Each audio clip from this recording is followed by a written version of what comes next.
Zdaj pa vprašanje še, Erika, izvoli. Erika Pečnik, POP TV. 3 vprašanja imam za vas, gospod minister, glede teh sankcij delo na črno, ne? Se pravi, ko boste ugotovili, da nekdo dela na črno, kako ga boste prisilili, da od zdaj naprej podpiše pogodbo za nedoločen čas s tem delavcem,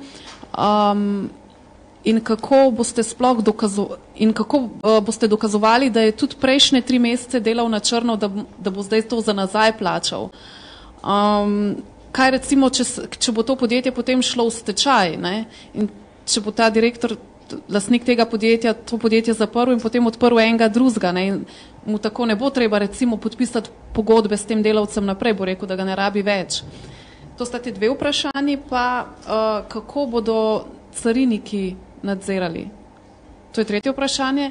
Pa samo še eno, ne iz področja, kako boste silvestrovali. To pa za kolega, ki dela prispevek. Hvala. Hvala lepa. Lejte, zakon določa, da ko je zaloten delodajalec, ki zaposluje nekoga na črno, mu mora izdati pogodbo o zaposlitvi za nedoločen čas in plačati za 3 mesece nazaj ustrezne dajatve, se pravi plačo in ustrezne prispevke. Zdaj, ali ga bo to spravilo v še večje težave, kot sicer morda v težavah je, to je vprašanje, s katerim se ta zakon ne ukvarja. Želi pa sankcionirati seveda taka stanja, ko se izkorišča delo na črno. Zdaj, možni so pa seveda vsi mogoči scenariji potem v tem primeru, ko bo pač inšpektor prišel na mesto in ugotovil tako prakso, ki je zakonsko nedopustna. Imamo ustrezne nadzorne organe, imamo ustrezno tudi potem zakonsko proceduro oziroma tudi sodišča, kamor se da potem prijava, da vršijo izterjave. Tako da usoda podjetja je pa seveda v rokah predvsem delodajalca in on mora presoditi, ali se mu potem taka praksa, da tako rečemo, obrestuje ali ne. Želimo zakonom iti v smeri prepričevanja delodajalcev, da se jim to ne izplača in da se jim bo dosti manj izplačalo, kot se jim je doslej. Zdaj, carina je predvidena kot tisti organ, ki bo predvsem nadziral delo na črno, se pravi, bo iskal vse primere posameznikov, ko izvajajo dejavnost, ne da bi jo prijavljali. To je predvsem njena naloga.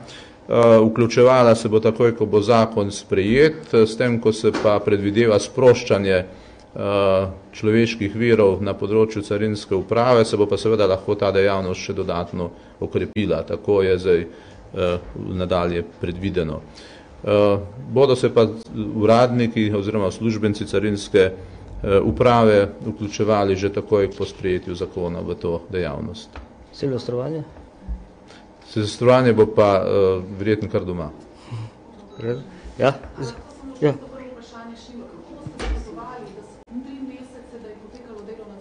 Ne bomo nič dokazovali, ker zakon določa, da nekdo plača ne glede na to, kdaj je posameznik začel to delo opravljati, mora plačati za 3 mesece vse, kar bi iz delovnega razmerja izhajalo, se pravi plačo in prispevke. Ja, izvoli. Zanima bolj podrobno, če ste lahko pri sosedskem delu. Kaj bo potem takem sploh dovoljeno, glede na to, da kot gledamo tlele delo v lastni režiji, na nepremičninah lasti ali najemu, bo tudi omejeno samo na sorodstvo in ti tudi ne boš mogel potem takem sosedu pomagati delati karkoli do hiši. Kaj bo dovoljeno? Ne vem, nekdo, ki je frizer, mene ne bo smel priti striž za ston. Ali zidar ne bo mogel delati nikjer drugje brez pogodbe. Tudi pri če bi vprašali Obrtno zbornico Slovenije, bi vam zelo močno in z aplavzom potrdila, da pravilno razmišljate. Kaj bo dovoljeno? Dovoljeno bo torej opravljati dela z lastnimi sredstvi, na lastnih premičninah in seveda tukaj se bo lahko ta medčloveška, da tako rečem, pomoč vršila v krogu ožje sorodstvene mreže. Tudi s sosedom? Sosedska pomoč je v določenih primerih, kot rečeno, omogočena. Lahko poveste konkreten primer? Ja, če nekdo je frizer, kot ste poprej omenila, ne more tega deklarirati kot sosedsko pomoč za svojega soseda. Zdaj pa, če kdo vrši te storitve, ne da bi bil v tej dejavnosti sam, je pa to seveda lahko tudi sosedska pomoč. Kako boste pa to dokazovali, da je šlo za kaj takega?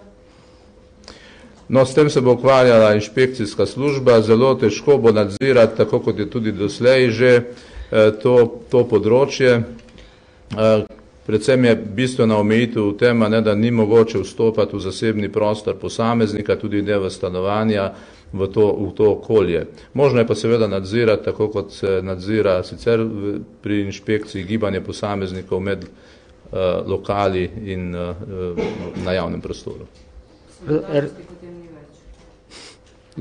To ne izključuje solidarnosti. Erika, izvoli.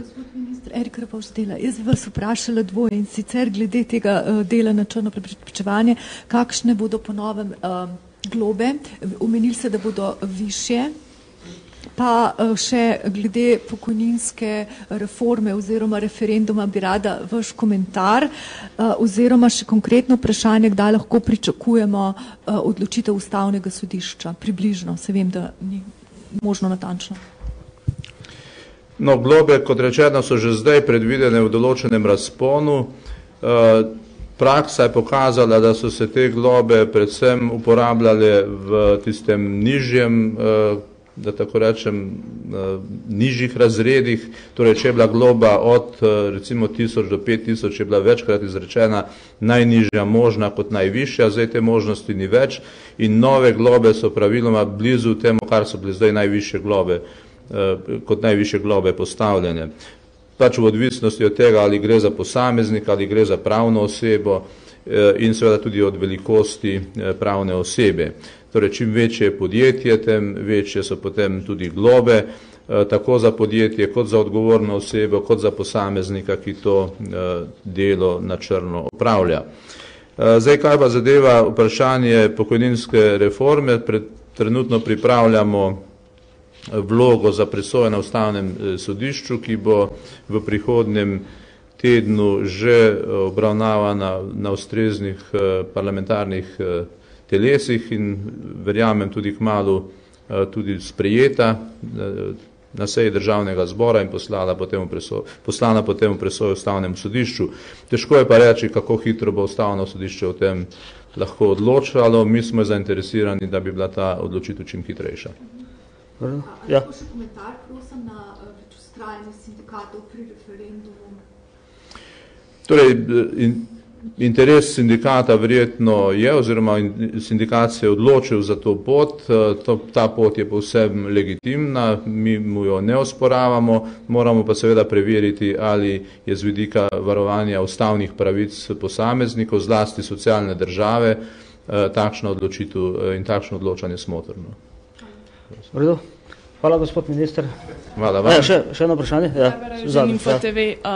še mogoče komentar, če bo referendum, komentar na besede sindikatov, če pade referendum, naj pade tudi vlada.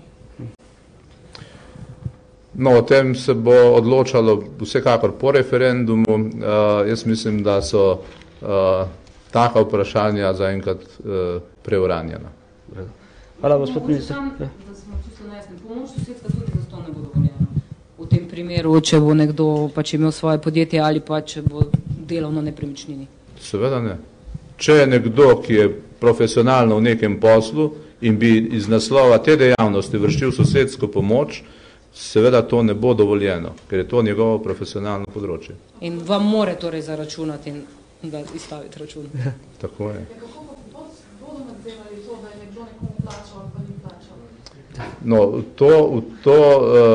te skrivnosti vas bodo informirale potem lahko nadzorne službe, ko bomo pripravili tudi ustrezne dopolnilne pravilnike in pravila za to dejavnost. Gospod minister, lahko je še eno vprašanje? Ali zadnje? Ali lahko poveste, imate mogoče kakšne ocene, koliko bi s tem novim zakonom prispevali v pokojninsko blagajno s preprečevanjem dela na črno? No, to, v to, s te skrivnosti vas bodo informirale potem lahko nadzorne službe, ko bomo pripravili tudi ustrezne dopolnilne pravilnike in pravila za to dejavnost. Gospod minister, lahko je še eno vprašanje? Ja, glede ocene, glede obsega dela na črno so zelo različne. Govorilo se je in tudi sami smo povzemali, da gre lahko do 10 milijard prometa na račun dela na črno oziroma sive ekonomije v celoti, ker tukaj gre za širši pojem. Ustrezen delež tega prometa bi seveda se pokazal tudi pri plačilih prispevkov, če bi ta promet šel po legalnih kanalih. Se pravi, to je lahko zelo velik obseg. Nikjer v svetu niso uspeli sive ekonomije povsem ukiniti, če bi jo mi z tem zakonom, pa seveda tudi z drugimi ukrepi, ki morajo še biti pripravljeni, uspeli zmanjšati recimo za tretjino ali kaj podobnega, potem bi tudi to že lahko pomenilo kar znaten dohodek za vse javne blagajne. Če računamo, koliko bi bilo prispevkov plačanih, denimo od 3 milijard prometa ali BDP-ja. Zdaj pa res hvala, minister. Hvala in srečno vsem. Ja.